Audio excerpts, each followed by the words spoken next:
രോഹിത് ശർമ്മ എന്ന് കേൾക്കുമ്പോൾ നമ്മുടെ ഉള്ളിൽ ആദ്യം വരുന്നത് മുംബൈ ഇന്ത്യൻസിനായി 5 തവണ IPL കിരീടം നേടിക്കൊടുത്ത നായകൻ എന്ന ചിത്രമാണ്.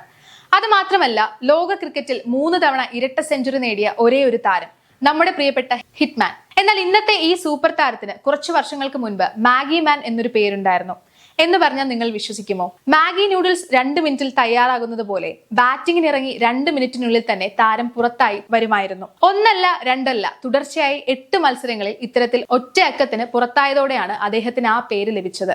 വിരാട് കോഹ്ലി, ഗൗതം ഗംഭീർ, സുരേഷ് റെയ്ന, യുവരാജ് സിംഗ് തുടങ്ങിയ വമ്പൻ താരങ്ങൾക്കിടയിൽ പ്ലേയിങ് 11-ൽ പോലും അവസരം ലഭിക്കാതെ പലപ്പോഴും അദ്ദേഹം ബെഞ്ചിലിരിക്കേണ്ടി വന്നിട്ടുണ്ട്.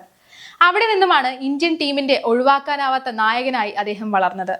1987 ഏപ്രിൽ 30-ന് മുംബൈയിലെ നാഗ്പൂരിൽ ഒരു സാധാരണ കുടുംബത്തിലാണ് രോഹിത് ജനിച്ചത്. 4-അംഗ കുടുംബത്തിന് ആകെ താമസിക്കാനുണ്ടായിരുന്നത് ഒരു ചെറിയ മുറി മാത്രമായിരുന്നു. അവിടെ തന്നെയായിരുന്നു പാചകവും ഉറക്കവും എല്ലാം. ഒരു ട്രാൻസ്പോർട്ട് കമ്പനിയിൽ ജോലി ചെയ്തിരുന്ന അച്ഛന്റെ തുച്ഛമായ വരുമാനം കൊണ്ട് കുടുംബം പുലർത്താൻ പ്രയാസമായിരുന്നു. ഒടുവിൽ പഠനത്തിനും മറ്റുമായി 6-ാം വയസ്സിൽ രോഹിത്തിനെ അമ്മാവന്റെ അടുത്തേക്ക് അയച്ചു. മാതാപിതാക്കളെ പിരിഞ്ഞ് വളരുന്നത് വേദനയായിരുന്നുവെങ്കിലും ആശ്വാസമായത് ക്രിക്കറ്റ് ആയിരുന്നു.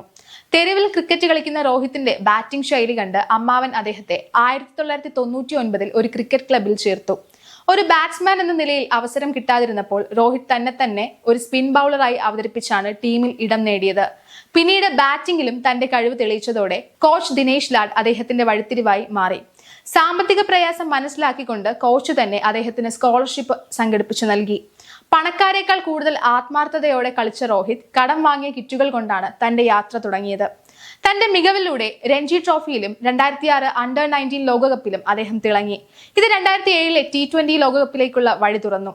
വെറും 20-ാം വയസ്സിൽ ധോണി, യുവരാജ് സിംഗ് എന്നിവർക്കൊപ്പം കളിക്കാൻ അവസരം ലഭിച്ചു. അയർലൻഡിനെതിരെ അരങ്ങേറ്റം കുറിച്ച അദ്ദേഹം പാകിസ്ഥാനെതിരായ ഫൈനലിൽ നിർണായകമായ 30 റൺസ് നേടി ഇന്ത്യ ലോകകപ്പ് നേടുമ്പോൾ ടീമിനൊപ്പം ഉണ്ടായിരുന്നു. എന്നാൽ 2009 മുതൽ 2013 വരെയുള്ള കാലഘട്ടം അദ്ദേഹത്തിന്റെ ജീവിതത്തിലെ കറുത്ത അധ്യായമായിരുന്നു. സ്ഥിരതയില്ലാത്ത ഫോം കാരണം 2011 ലോകകപ്പ് ടീമിൽ അദ്ദേഹത്തിന് ഇടം ലഭിച്ചില്ല. ഇത് അദ്ദേഹത്തെ വല്ലാതെ വേദനിപ്പിച്ചു. ലോകകപ്പ് മത്സരങ്ങൾ കാണില്ലെന്ന് അദ്ദേഹം ശപഥം ചെയ്തു. ഇന്ത്യ കിരീടം നേടുമ്പോൾ സന്തോഷത്തോടൊപ്പം താൻ അവിടെ ഇല്ലല്ലോ എന്ന സങ്കടവും അദ്ദേഹത്തിന് ഉണ്ടായിരുന്നു. പിന്നീട് കിട്ടിയ അവസരങ്ങളിലും പരാജയപ്പെട്ടതോടെ ആരാധകർ അദ്ദേഹത്തെ പരിഹസിക്കാൻ തുടങ്ങി. എന്നാൽ 2013-ൽ ധോണിയോട് തനിക്ക് ഓപ്പണറായി ഇറങ്ങണമെന്ന് രോഹിത് അഭ്യർത്ഥിച്ചു. ആ തീരുമാനം അദ്ദേഹത്തിന്റെ ജീവിതം മാറ്റിമറിച്ചു. ഓസ്ട്രേലിയക്കെതിരായ പരമ്പരയിൽ 491 റൺസ് അടിച്ചുകൂട്ടിയ രോഹിത് ബാംഗ്ലൂരിൽ നടന്ന മത്സരങ്ങളിൽ 13 സിക്സറുകളോടുകൂടി 209 റൺസ് നേടി ഇരട്ട സെഞ്ചുറി കുറിച്ചു. അവിടെ നിന്നുമാണ് ഇന്നത്തെ ഹിറ്റ്മാനിലേക്കുള്ള വളർച്ച തുടങ്ങിയത്. തനിക്ക് നേരെ വന്ന പരിഹാസങ്ങളുടെയും അവഗണനകളെയും തന്റെ ബാറ്റ് കൊണ്ട് രോഹിത് ശർമ്മ നേരിട്ടു. തനിക്ക് നേരെ വന്ന പരിഹാസങ്ങളെയും അവഗണനകളെയും തന്റെ ബാറ്റ് കൊണ്ട് നേരിട്ട രോഹിത് ശർമ്മ ഇന്ന് ലോക ക്രിക്കറ്റിലെ തന്നെ ഏറ്റവും മികച്ച പോരാളികളിൽ ഒരാളാണ്. ഏകദിന മത്സരങ്ങളിലെ തകർപ്പൻ പ്രകടനത്തിന് പിന്നാലെ രോഹിത്തിന് ടെസ്റ്റ് ക്രിക്കറ്റിലും അവസരം ലഭിച്ചു. 2007-ൽ ഇന്ത്യൻ കുപ്പായം അണിഞ്ഞെങ്കിലും 6 വർഷത്തെ കാത്തിരിപ്പിന് ശേഷം 2013-ലാണ് അദ്ദേഹം തന്റെ ആദ്യ ടെസ്റ്റ് മത്സരം കളിക്കുന്നത്. സച്ചിൻ ടെണ്ടുൽക്കറുമൊത്ത് ഒരുപാട് ടെസ്റ്റ് മത്സരങ്ങൾ കളിക്കണമെന്ന് രോഹിത്തിന് വലിയ ആഗ്രഹമായിരുന്നു. എന്നാൽ സച്ചിൻ തന്റെ വിരമിക്കൽ പ്രഖ്യാപിച്ച പരമ്പരയായിരുന്നു അത്. സച്ചിനോടൊപ്പം കൂടുതൽ മത്സരങ്ങൾ കളിക്കാൻ സാധിക്കാത്തതിനാൽ അദ്ദേഹത്തിന് വലിയ വിഷമം ഉണ്ടായിരുന്നു. എങ്കിലും സച്ചിന്റെ ഈ അവസാന പരമ്പരയിലെങ്കിലും തന്റെ കഴിവ് തെളിയിക്കണമെന്ന് രോഹിത് ഉറപ്പിച്ചു. ഏകദിനത്തിൽ ഓപ്പണറായി തിളങ്ങിയെങ്കിലും ടെസ്റ്റിൽ 6-ാം നമ്പറിലാണ് അദ്ദേഹം ബാറ്റിംഗിന് ഇറങ്ങിയത്. അന്ന് സച്ചിൻ രോഹിത്തിനോട് പറഞ്ഞു, ഇത് നിന്റെ ആദ്യ മത്സരമായിരിക്കാം, പക്ഷേ നിനക്കിന്ന് സെഞ്ചുറി നേടാനുള്ള എല്ലാ കഴിവും അവസരവുമുണ്ട്. 6-ാമതായാണ് ഇറങ്ങുന്നതെന്ന് കരുതി നിരാശനാകരുത്. ടെസ്റ്റ് ക്രിക്കറ്റിൽ നീ നിന്നെ തെളിയിച്ചാൽ മാത്രമേ ഇന്ത്യൻ ടീമിൽ നിന്റെ സ്ഥാനം ഉറപ്പിക്കാനാവൂ. ഇന്ന് നീ സെഞ്ചുറിയുമായി മാത്രമേ മടങ്ങാവൂ. സച്ചിന്റെ വാക്കുകൾ ഉൾക്കൊണ്ട് ആവേശത്തോടെ കളിച്ച രോഹിത് തന്റെ അരങ്ങേറ്റ ടെസ്റ്റിൽ തന്നെ സെഞ്ചുറി നേടി. 177 റൺസ് അടിച്ചുകൂട്ടിയാണ് അദ്ദേഹം ലോകം ഞെട്ടിച്ചത്. 2013 രോഹിത്തിനൊരു സുവർണ വർഷമായിരുന്നു. ഓസ്ട്രേലിയക്കെതിരായ പരമ്പരയിലെ 491 റൺസും ഇരട്ട സെഞ്ചുറിയും ആദ്യ ടെസ്റ്റിലെ 177 റൺസും അദ്ദേഹത്തെ ഇന്ത്യൻ ടീമിലെ സ്ഥിര സാന്നിധ്യമാക്കി. അതിനുശേഷം നടന്നതെല്ലാം ചരിത്രമാണ്.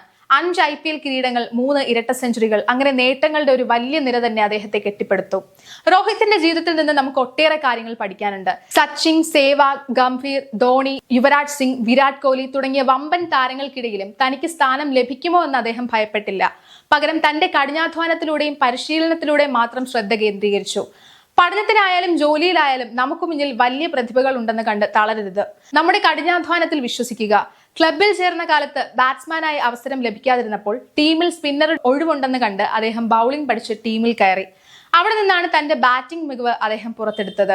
നമ്മൾ ആഗ്രഹിച്ച സ്ഥാനത്ത് തന്നെ തുടങ്ങണമെന്ന് വാശി പിടിക്കാതെ കിട്ടുന്ന അവസരം ഉപയോഗിച്ച് ഉള്ളിൽ കയറി പിന്നീട് കഴിവ് തെളിയിക്കുക എന്നതാണ് പ്രധാനം. 20-ാം വയസ്സിൽ ഇന്ത്യൻ ടീമിൽ എത്തിയെങ്കിലും തന്റെ സ്ഥാനം ഉറപ്പിക്കാൻ അദ്ദേഹത്തിന് 5 വർഷത്തിലധികം കഠിനാധ്വാനം ചെയ്യേണ്ടി വന്നു. വിജയത്തിന് സമയമെടുത്തേക്കാം, അതുവരെ ക്ഷമയും പരിശീലനവും കൈവിടരുത്.